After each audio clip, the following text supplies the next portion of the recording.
Oh no!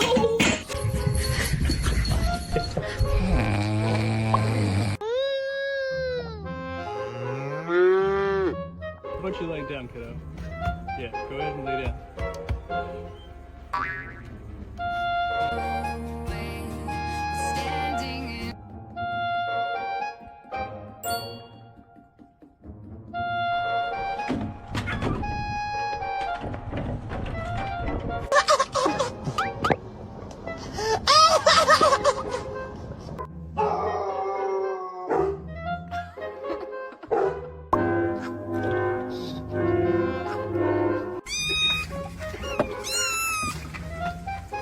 All I'm saying is don't give me attitude.